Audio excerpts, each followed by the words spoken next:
नमस्कार। आज के इस वीडियो में हम बात करने वाले हैं अपने मित्र अरविंद गुप्ता जी से। आज से 10-11 साल पहले जब परीक्षा हुई थी संविदा शिक्षक वर्ग 3 की, उस वक्त इन्होंने गांव में टॉप किया था।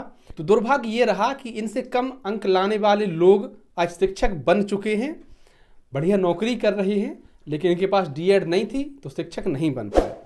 इस बार भी पेपर हुआ। इस बार जानेंगे कि कैसा पेपर आया है और कितने इनके अंक आए हैं, सब कुछ जानेंगे। आप जुड़े रहिए हमारी वीडियो में। तो गुप्ता जी, सबसे पहले आपका बहुत बहुत स्वागत है। हमको आप बताइए किस प्रकार का पेपर जो है आया है। सर ये पेपर तो अपना बहुत अच्छा आ रहा है। मगर इसमें क्या हो रहा है कि जो बाल विकास है और पर्यावरण है, जो सिलेबस से बाहर जा रहे हैं कुछ क्वेश्चन। अच्छा, हाँ। तो बाल विकास और पर्यावरण दो सब्जेक्ट 60 नंबर के हो रहे हैं। तो 60 में से कितना आपको लगा कि सिलेबस के हिसाब से, कितना सिलेबस के बाहर है? सिलेबस के हिसाब से तो अपने लगभग 10% ही मिल रहे हैं उसमें। अगर आप शिक्षक बनना चाहते हैं तो आप हमारी मैं भी शिक्षक वर्ग 3 टेस्ट सीरीज ज्वाइन कर सकते हैं। इसके लिए आपको हमारा परीक्षा ऐप डाउनलोड करना होगा। परीक्षा एप्लीकेशन डाउनलोड करने की लिंक जो है वो डिस्क्रिप्शन में दी गई है। आप डिस्क्रिप्शन में जाकर लिंक डाउनलोड कर सकते हैं। और देखिए, हम बताते हैं आपको कि आपको कैसे परचेज़ करनी है अपनी टेस्ट सीरीज मैं भी शिक्षक। अगर आप शिक्षक बनना चाहते हैं तो ये आपके लिए बहुत बहुत उपयोगी होने वाली है। एप्लीकेशन आपने जैसे ही खोला, इस पर सामने आ गया मैं भी शिक्षक। तो मैं भी शिक्षक पर आप जब क्लिक करते हैं तो देखिए इस प्रकार से आपको व्यू दिखेगा। इसमें लिखा है 349 अनलॉक 4 रेट 349। तो देखिए इस पर क्लिक करते हैं और मैं आपको एक बात बताऊं, यह टेस्ट सीरीज आपको बहुत बहुत उपयोगी होने वाली है। अगर आपकी परीक्षा में 4-5 दिन भी शेष बचे हैं तो टेस्ट सीरीज ही आपके लिए एकमात्र समाधान बचा है। यहाँ आप बहुत सारे लोगों के बीच जब टेस्ट देंगे तो आपको पता चलेगा कि आपकी रैंक क्या है। आपको विषय बार, अध्याय बार विश्लेषण करने का यहाँ पे मौका मिलेगा।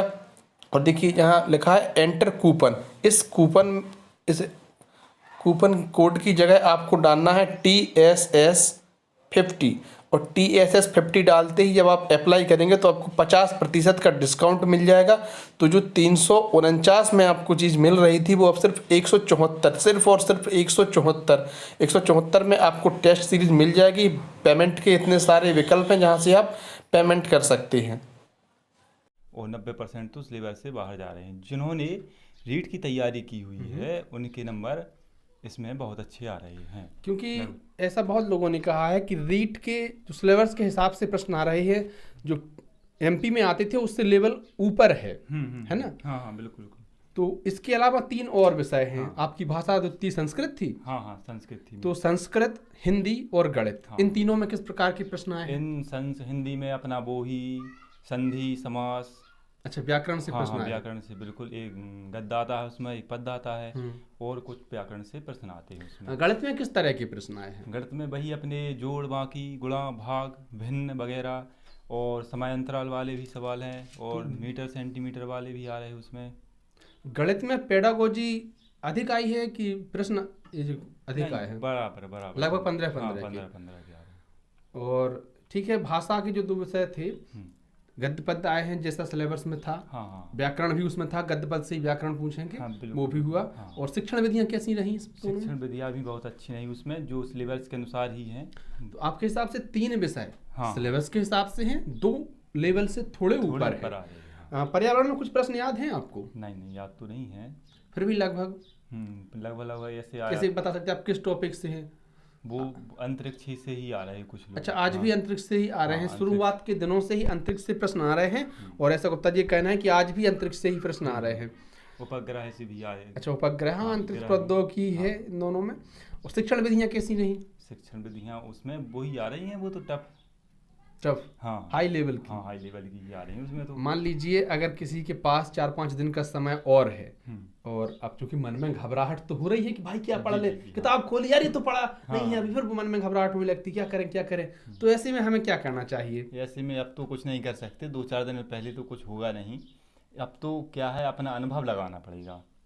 अब तो जाओ शांति से पेपर दो, उसमें फिर अनुभव व्यक्त करें। और जिसको करना है तो अपन क्या कर सकते हैं इसमें कि अपन प्रैक्टिस सेट का ज़्यादा अभ्यास कर सकते हैं इसमें। प्रैक्टिस सेट ज़्यादा से ज़्यादा लगाने चाहिए। हाँ, बिल्कुल, ज़्यादा से ज़्यादा प्रैक्टिस सेट लगाने की तैयारी करें। टाइम मैनेजमेंट आपका पेपर जो है वो टाइम से हो गया था कि टाइम मेरा तो टाइम से हो गया था, क्योंकि थोड़ी बहुत मैंने प्रैक्टिस सेट लगाई हुई हैं, तो उससे मेरा टाइम लेवल आ गया था।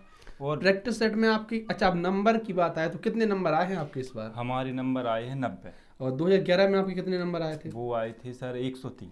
मान लीजिए अगर 2011 की जगह 2014 में पेपर होना था, हाँ। अगर उस वक्त पेपर हो जाता, 14 में नहीं हुआ तो 15, 16, 17, उस वक्त अगर पेपर हो जाता तो आप और अच्छा कर देंगे। हाँ जी, बिल्कुल अच्छा करते। तो लगभग बीच का जो समय अंतराल हुआ, इसमें माइंड डाइवर्जन हो जाता है। जी। जो कंटिन्यू तैयारी कर रहे हैं उनका तो ठीक चलता है, लेकिन जो रुक गए हैं फिर उनके लिए दिक्कत आती है। वही गुप्ता जी के साथ भी, वो पहले आपके 103 अंक थे। हाँ सर, 103 पहले 103 अंक थे, जब 90 नंबर पर लोगों के सिलेक्शन हो चुके थे, है ना। आज पहले से नंबर कम हुए हैं और उसका कारण यही है कि अनियमितता।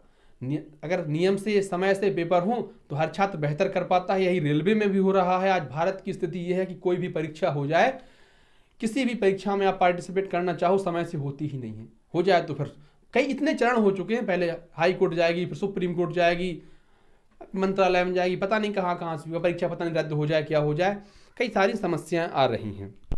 अब ये बताइए, आपने अपनी लैब में और आसपास लोगों से पूछा भी होगा किस प्रकार के अंक आ रहे हैं, तो आपके हिसाब से कैसे अंक? हमारी लैब में लगभग 110 थे हाईएस्ट नंबर। वो भी थे वहाँ से, राजस्थान से ही। अच्छा। हाँ, जिन लोगों ने रीट की तैयारी करी है, रीट के पेपर दिए हैं, उनके लिए अच्छा लग रहा होगा। हाँ, पेपर दिए जिनके 110 नंबर थे उनसे हमारा संपर्क हुआ है, तो वो बोल रही थी कि हमने राजस्थान रीट में 138 नंबर प्राप्त किए। 138 नंबर प्राप्त करने वाले यहाँ 110 नंबर ला। हाँ, उनके 110 नंबर ही थे।